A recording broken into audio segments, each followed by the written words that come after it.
à tous et bienvenue sur C8, ravi de vous accueillir dans ce nouveau numéro de chez Jordan. Merci de votre fidélité, je vous regarde tous un par un et je vous envoie plein de cœurs pour vous remercier de vos gentils messages. On est ensemble tous les matins, c'est un rendez-vous, c'est vous et moi et c'est de l'amour comme ça. Et là, ce matin, je suis trop content. Je voulais vous faire plaisir. Je me suis dit, ils vont être contents. Je vais lui faire un bisou. Regardez qui est en face de moi. Natacha Amma. Alors, je viens vous faire un bisou. Je suis trop content que vous ayez accepté mon invitation. Oh là là, qu'est-ce qu'elle est belle. Je vous adorais dans Femme de loi. On va passer un bon moment, croyez-moi, sur C8. Merci d'être là, Natacha. Mais merci à vous, Jordan. Ça fait trop plaisir, franchement. Mais moi, c'est réciproque. Vous êtes rayonnante. On va parler de vous, votre vie. Cette émission est à retrouver sur MyCanal en replay. Et les questions cash. Les questions, les yeux dans les yeux. Mais alors, s'il y a quelqu'un qui connaît la signification du mot honnêteté, je crois que c'est vous. Et vous, vous êtes une cache. Alors, on va se poser toutes les questions. C'est parti, bienvenue sur C8. Enfance, c'est parti. Et on part en Belgique. Et elle a un petit accent, la petite Natacha, à la base, non? Non, parce que, en fait, j'ai fait ma scolarité vraiment dans le système français. Papa est marocain, maman elle est russe, c'est ça? Alors c'est un petit peu plus mélangé que ça quand même, hein, parce que ma maman, elle est russe-polonaise. D'accord. Mais mon grand-père russe était moitié écossais. D'accord. Parce que c'est des origines nobles, aristocrates. Ah, d'accord. Ah oui, vous êtes... d'accord. Mon arrière-grand-mère était comtesse écossaise, Bauer de Saint-Clair, et mon arrière-grand-père, son mari, était duc et général du tsar Nicolas II. Très proche de papa, de maman, ou moins proche d'un? Alors, mon papa est mort en 98. D'accord. Donc, proche, là maintenant, ça... Vous n'avez pas eu le temps Non, c'était très difficile. C'était très difficile. Mais mes parents étaient vraiment d'éducation et d'origine tellement éloignée.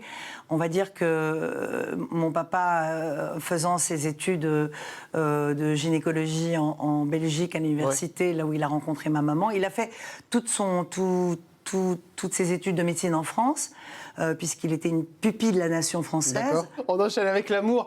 Une photo de mariage, même si bon, c'est un mariage qui n'existe plus aujourd'hui, il y a eu divorce. Mais bon, c'était quand même... Oula, non, vous n'aimez pas voir cette photo? Ah, pas du tout. Là, je vois votre visage. Mais je ne détaillerai pas. Ah ouais, à ce point-là? Franchement. C'était Jacques Stival. Moi, les ex-maris, je ne veux pas en parler. Du tout. Ils ne le méritent pas. D'accord. Ah oui, je vous vois changer de visage totalement. Absolument. J'espère que je ne vous ai pas blessé. Pas du tout. D'accord.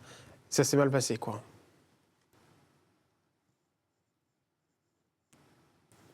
Je n'ai rien à dire. D'accord. Ok. On peut parler de Prince? Oh, alors là, tant que vous voulez. Oh, mais vous même mes ex, même mes amants, vous pouvez parler de tout. Mais c'est les ex-maris ou ça pose un problème? Mais pour moi, le mariage, ça a une signification, comme pour tout le monde, en principe. Okay. C'est quelque chose de relativement sacré.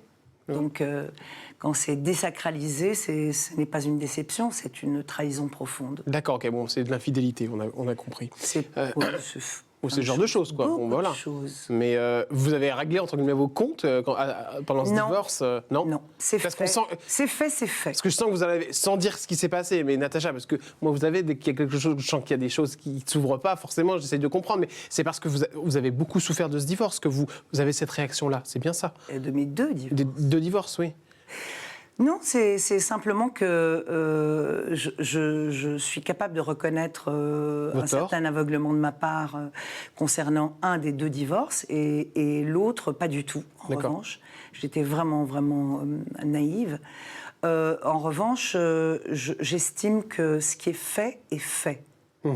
Donc, pour avoir l'enthousiasme, l'envie de vivre, le bonheur d'être là, le bonheur, par exemple, d'être en face de vous. On se fait un bisou, machin, bien sûr, c'est chouette. Ouais. C'est, voilà, l'humanité, rencontrer les gens, profiter des gens, ne pas avoir les yeux teintés de tristesse ou les yeux teintés de doute, de méfiance. Pour faire ça aujourd'hui et continuer à plein régime et être pleine d'énergie, d'envie et de frémissement et de bonheur et de voilà. Je peux pas m'encombrer d'un passé et de souffrance puisque forcément ça va ensemble. La souffrance c'est un encombrement et c'est parfois une paralysie. Donc ça c'est quelque chose que j'ai appris, je pense depuis toute petite. C'est fou parce que Natacha Hamel, souvent je montre des photos, ça m'arrive d'avoir des ex, par exemple, je sais pas, François Valéry qui est venu l'autre fois, j'ai mis une photo de Nicole Calfan. Mais après, c'est sûr que ça s'est bien passé, entre guillemets, parce qu'ils se parlent tout le temps. C'est la première fois que j'ai une réaction aussi forte sur la photo d'un mariage, de quelqu'un qui a partagé un moment avec vous. Donc... Je tourne la page. Ouais. Je ne regarde pas dans le rétroviseur. Ouais. Je tourne la page. C'est hors de question que je... Non. Alors, me souvenir, pardon pour ceux que j'aime encore, mes ex, ou des aventures extraordinaires. Oh, je peux en parler parce que c'est joyeux. Ouais, mais les moments difficiles... Et d'ailleurs, j'ai même des coups de fil encore très récents de certains de mes ex dont on a parlé. J'ai envie de voir, par exemple. Et oui, j'ai envie de voir, j'ai du love story. J'ai eu des messages mais super mignons, c'est génial, récents, etc.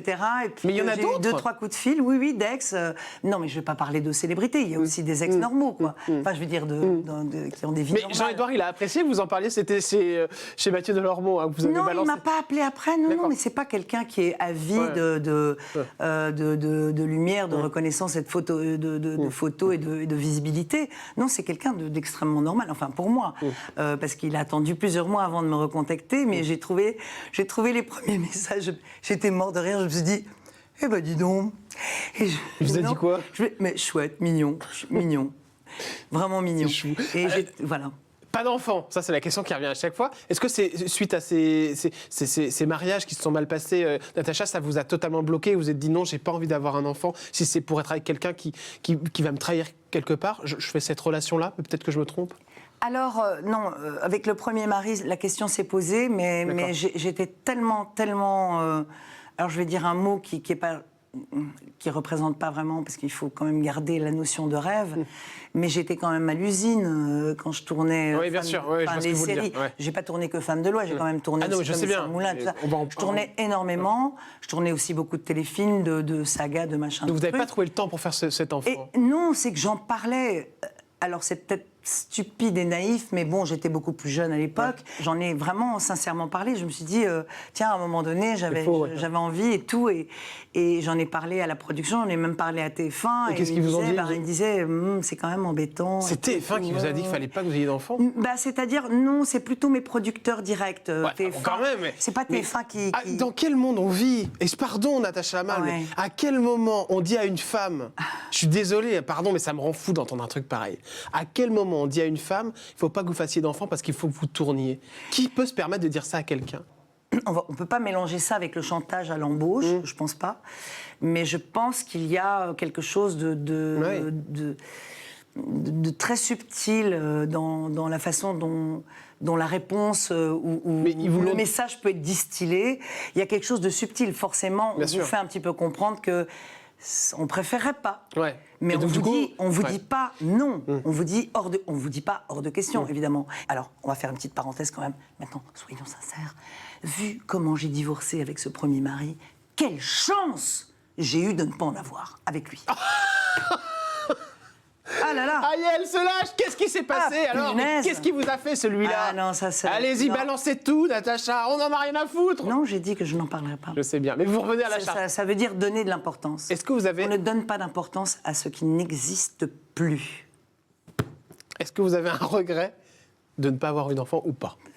Aujourd'hui, en toute honnêteté. C'est vrai que j'ai un côté extrêmement maternel. Alors, mon côté maternel, il a envie que je le prenne dans le bras. Oui, non, mais on a envie, je sais pas pourquoi. Non, mais c'est vrai. C'est vrai que je suis très maternelle et très affecte. J'ai un affectif débordant. Quand j'aime quelqu'un, je l'aime. Voilà, c'est comme ça.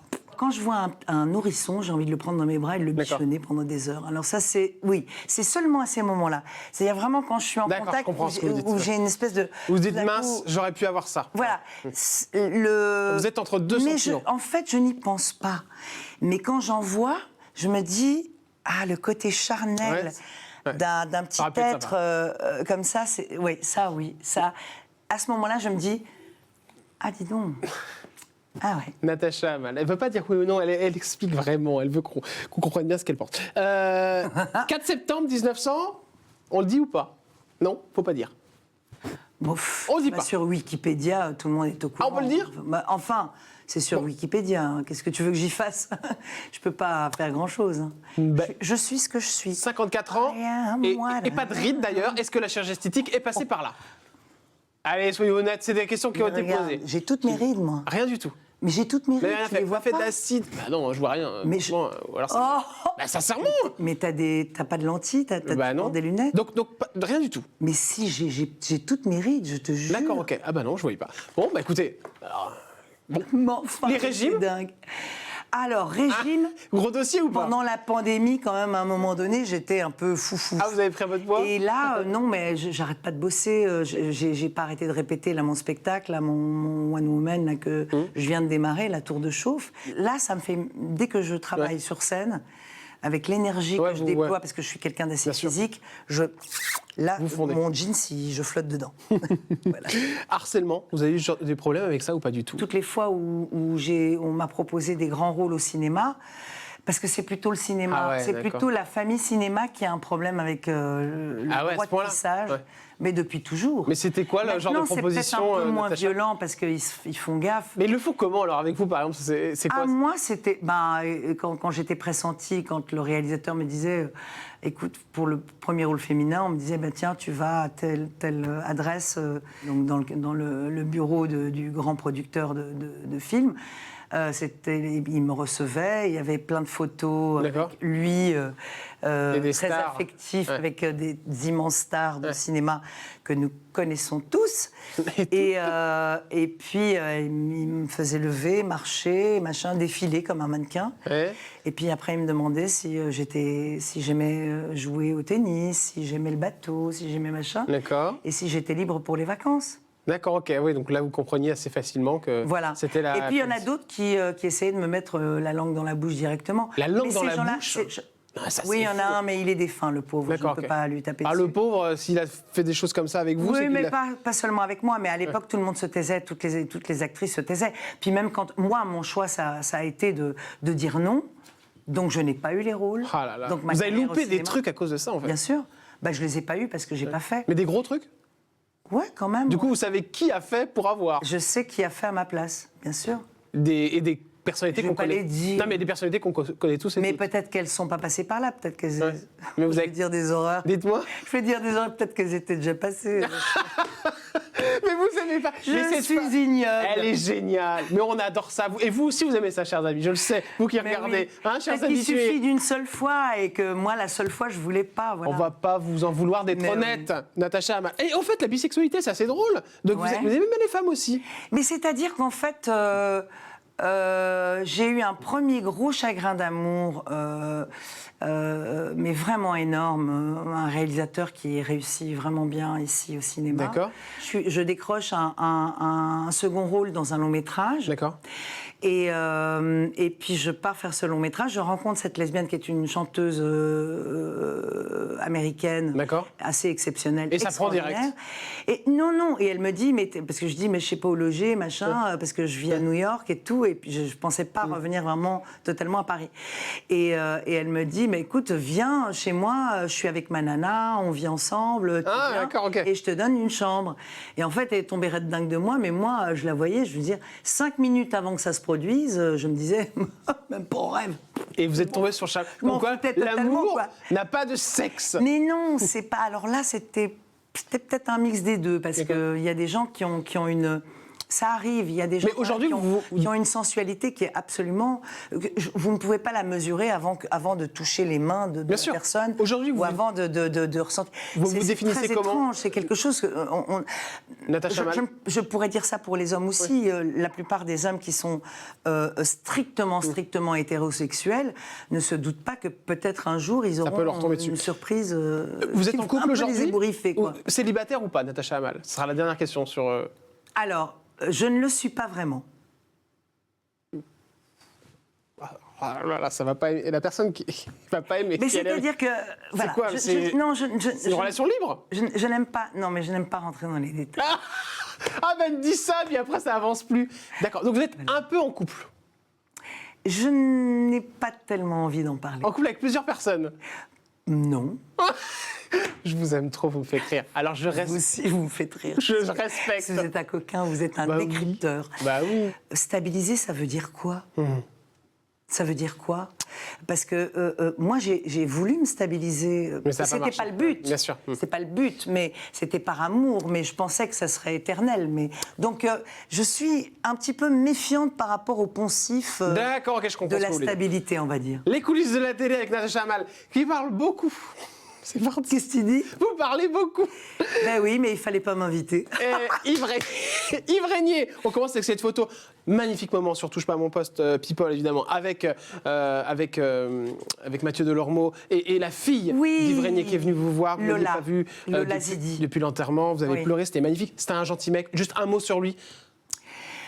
C'était quelqu'un qui avait une présence écrasante, je pense, pour la plupart des gens. Pour Commissaire Moulin, évidemment. Moi, la première fois que je l'ai rencontré, quand j'ai commencé, c'est-à-dire le premier épisode que j'ai tourné avec lui, qui a été assez incroyable, parce que le tournage s'est arrêté en plein milieu, parce qu'il a eu un triple pontage. Ah oui, c'est vrai, je m'en souviens. Donc voilà, c'était assez étonnant quand même. Je démarrais ma première série télévisée et boum, le type, il était à l'hôpital pendant 4 mois, etc.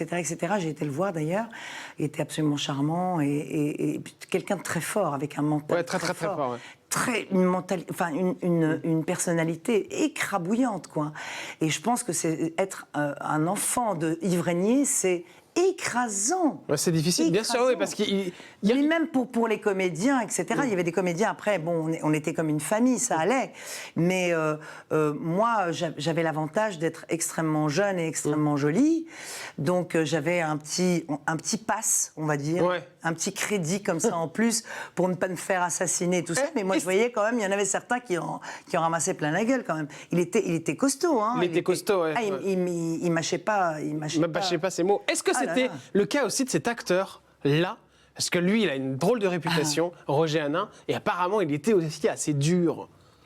Vous l'avez connu, évidemment. Hein, oui, j'avais une admiration énorme pour lui, mais j'ai pas seulement sur Navarro. Ouais. J'ai tourné un long métrage avec lui en Tunisie qui s'appelait Le nombril du monde, réalisé par Ariel Zetoun, avec notamment Michel Boujna et Thomas Langman. Il était comment? Mais il était charmant, adorable. Mais voilà, je dirais... C'est un peu cruel de dire ça, mais c'est le pendant positif, je dirais, de l'époque où il y avait un certain, je dirais, droit de cuissage et choses qui étaient terriblement acceptées par tout le monde, et où les actrices, même quand elles avaient des mauvaises rencontres, etc., se taisaient. Ouais. Elles se taisaient, elles n'en parlaient pas parce que c'était un big nono, et puis surtout, tu pouvais risquer d'embêter, d'encombrer les gens, et puis de ne plus avoir de contrat. Ça n'a pas été mon cas avec lui. Il était mais très ça a été le cas avec d'autres, hein, comme vous le disiez tout à l'heure. Oui, et ça n'a pas été le cas non plus avec Yves. Bien sûr. Il y avait quand même un côté très famille. Autre personnalité qui fait beaucoup parler d'elle, avec ses sorties. Moi, j'aime beaucoup Véronique Jeunesse, je dois avouer. Vous êtes copine avec elle? Beaucoup. Malgré, c'est vrai, les positions qu'elle a prises sur plein de choses. Hein, il y a des positions, quand j'ai entendu, j'ai fait, mais qu'est-ce qui lui arrive? Elle est tarée ou quoi? Elle est tarée ou quoi? Elle dit ça, mais elle est folle. Ouais. Mais pourquoi? Mais non, c'est pas ma Véro, ça. Elle peut pas dire des trucs pareils. Et puis en même temps, comme je connais son côté absolument débridé. Ouais. C'est quelqu'un qui a une énergie. Je ne sais pas si vous vous rendez compte qu'il y a des gens de 20 ans qui n'ont pas le 5e de son énergie. C'est vrai, c'est vrai. C'est-à-dire que c'est quelqu'un qui est en espèce d'autocombustion, comme ça, perpétuelle. Donc, elle peut pas, elle brûle d'énergie. Et si elle ne canalise pas ça, comme elle le faisait quand elle n'arrêtait pas de tourner et de travailler... avec Julie Lescaut, évidemment. Je pense, oui, mais pas que. Elle a fait plein d'autres trucs. Je pense aussi que, voilà, c'est quelqu'un qui est hyper vivant et qui pense des choses, mais qui ne trouve pas toujours les mots justes pour le dire. Moi, c'est ce que j'ai ressenti. Parce que je lui ai posé la question, après l'émission qu'on a faite chez Mathieu, je lui ai posé la question, je lui ai dit, choisis tes mots, réfléchis avant de le dire. Mais non, ça sort comme ça. Parce que vraiment, les gens t'aiment. Il faut qu'ils comprennent ce que tu veux dire. Et elle m'a dit, oui, t'as raison. Je tenais à le dire. Votre série, qu'on aime tous et toutes, évidemment. Femme de loi. À droite, Natacha Mal, à gauche, Ingrid Chauvin. Oh, ma fille. Ah, votre fille, Ingrid Chauvin, vous n'avez pas été très... Quoi? Vous avez envoyé un petit peu du lourd sur Ingrid Chauvin. Comme quoi il y avait un petit peu de jalousie sur Femme de loi. Ah, aussi. Non, les jalousies, c'est vraiment un choix de ma partenaire d'avoir utilisé ce mot dans une foultitude d'articles. D'accord. Vous lui en avez voulu d'avoir dit ça à Ingrid Chauvin? J'étais comme ça. Je comprends pas. Je comprenais pas. Il y avait vraiment une rivalité sur cette série. Jordan, oui. J'ai une éducation. Si vous connaissiez ma mère, je suis sûre que vous l'adorez. Ah bah oui, mais je vois un peu le genre. Ma mère, c'est... Ah non, moi, quand je dis un gros mot, c'est... Ouais. Donc, il y a des choses qu'elle trouve profondément vulgaires. Ouais. Et j'ai été éduquée dans cet esprit-là. Ce qu'elle trouve vulgaire, entre autres, c'est la jalousie. Parce que la jalousie, c'est s'abaisser à la comparaison, alors que tu ne dois pas te comparer quand tu as de l'élégance et de la classe. Vous lui répondriez quoi? Tu ne te compares pas. Natacha? Tu es toi et tu te suffis. Voilà. Je parle de mon éducation. Bien sûr. Vous lui répondriez quoi à Ingrid Chauvin si vous deviez lui répondre? J'ai rien à répondre. Par rapport à ça? Mais j'ai rien à répondre. Je pense sincèrement que son entourage a plus pété les plombs qu'elle. D'accord. C'est votre réponse. C'est ma réponse. Touche pas à mon poste avec Mathieu Delormeau. Alors ça, c'est votre nouvelle grande aventure, tout de même. À la télé, on vous aime en plus parce que vous êtes, je sais pas, drôle. Il l'a fait aussi avec Philippe Candeloro qui est venu le voir. Mathieu Delormeau, ah oui, il paraît qu'il a pris ma place. Mais ça ne va pas du tout, ça. Ah, bah voilà, on y est. Ah là là là là. Ah. Candeloro, à nous deux, mon ami. Candeloro a pris votre place. Mais on m'a dit, tu sais que c'est Candeloro qui vient quand tu n'es pas là. J'ai fait, ah ouais? Vous l'avez regardé? Non, j'ai pas eu le temps. Je répétais tous les jours, non-stop. Autre question sur une personnalité qui a fait énormément de séries aussi et qu'on a beaucoup aimé, c'est Corinne Touzet. Corinne Touzet, est-ce que vous êtes copine avec elle? On la voit plus du tout à l'antenne. Elle vient plus. Moi, j'ai essayé de l'inviter. Elle veut pas faire de plateau. Corinne est une femme absolument magnifique, qui a une très longue carrière d'ailleurs, bien plus longue que la mienne. Mais les rares fois où je l'ai croisée, j'ai senti que c'était quelqu'un de très réservé. D'accord. Je pense que j'ai eu le sentiment qu'elle se méfiait un peu. Elle se méfie de quoi? Je sais pas, des autres. Elle était très prudente. Par rapport à vous aussi? Que j'ai eu. Ouais. Oui, mais peut-être parce que je suis, vous lâchez extravertie. Ah, c'est clair. Question cash, c'est maintenant avec Natacha Hamel. On y va. Attention, des réponses courtes et simples. Natacha Hamel. Quand on s'appelle Natacha Hamel, combien on gagnait pour femme de loi? Oh là là, mais me redemande. Alors, franchement, j'ai donné une réponse qui était absolument, pardon du gros mot, à chier. Oui. Chez Mathieu, parce que ça ne représentait absolument pas mon salaire. C'était quel chiffre? Non, mais mon salaire est parti de très bas. D'accord. Et il a grimpé uniquement les 2 dernières années. D'accord. Les 2 dernières années. D'accord. Donc, j'étais très en dessous du salaire de ma copine Véronique Geneste et toujours très en dessous du salaire de Mimi Mati et très en dessous du salaire de Corinne Touzet. Parce que d'abord, nous étions 2 à partager la vedette. Ne l'oubliez pas. C'était le même salaire pour les deux? C'était le même salaire pour... D'accord. Oui, je pense. On parle de 30 à 40 000 euros par mois, c'est bien ça? Je ne me trompe pas? C'était ça, je dirais, jusqu'aux 2 dernières années. D'accord. Les 2 dernières années, elle n'était plus là puisqu'elle a voulu partir de la série. D'accord. Elle avait du mal à la quitter, à mon avis, juridiquement. Donc, c'était plus pratique de dire que j'étais jalouse et qu'elle souffrait. Ah, d'accord. On comprend mieux les choses, si vous le dites. Entre autres, je pense. Je pense qu'elle était un peu coincée. Mais juridiquement, pourquoi? Elle pouvait pas partir? Parce qu'on avait déjà signé, parce que c'était très compliqué de quitter, c'était très compliqué. À mon avis, c'était très compliqué. C'est pour ça qu'Ingrid Chauvin, elle en a contre vous. Je comprends mieux. Non, pas. Parce que quelque part, vous bloquiez le contrat. Oui, moi, je ne pense pas qu'elle en a contre moi. Je pense vraiment qu'il y a eu une espèce de convergence, de raison qui était tout à son avantage. On enchaîne. Combien étiez-vous payé sur Touche pas mon poste quand vous faites TPMP People? Oh non, alors là. Quoi? Non, parce qu'on a rigolé avec les autres chroniqueurs. Il y a des chroniqueurs qui sont un peu, je dirais, historiques. Ouais. Ils savent très bien qu'ils sont vachement plus payés que les autres. C'est dans les 500 euros. C'est dans les 500 euros à peu près. Je suis pas historique, moi. Et alors, c'est à peu près dans les 500 euros, à peu près. Bon, allez, on va dire ça. La fois où vous êtes embrouillé avec Ingrid Chauvin sur... Je ne me suis pas embrouillée avec elle directement, jamais. Vous savez, je voudrais quand même préciser une chose. On a eu vraiment plusieurs années idylliques toutes les deux, où on riait comme des gamines, mais c'était parfois un peu chiant pour les réalisateurs, mais on s'est amusés comme des petites folles. Natacha Hamel, le pire coup qu'on vous a fait dans le milieu?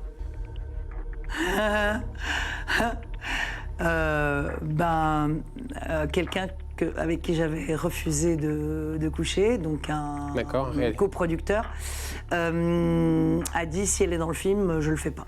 Oh. Quelle horreur. Merci beaucoup, Natacha Hamel. Non mais c'est vrai, il y a des gens qui... Moi j'ai dit à quelqu'un, est-ce que je peux dire une grossièreté? Oui, allez-y. J'ai dit à un homme dernièrement, tu as une bouche à pipe. Ah oui, ça c'est pas bien du tout. Et la personne m'a fait un poutou. Et j'ai fait « Ah, j'adore. Ah, j'adore. » Natacha Hamel, on va terminer avec cette très belle phrase. C'est horrible, c'est d'une vulgarité totale.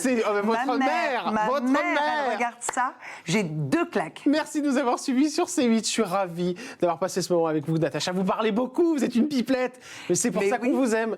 À bientôt. Mais si tu veux, la prochaine fois, je fais super sobre. Non, surtout pas. Tu vas t'emmerder. Surtout pas. Ben oui, je vous embrasse très fort. Un bisou comme ça. Merci de votre fidélité. Merci beaucoup d'être là tous les jours. C'est un vrai plaisir de présenter cette émission et de vous avoir, je le sais, derrière vos écrans. À demain. Je vous embrasse. Ciao.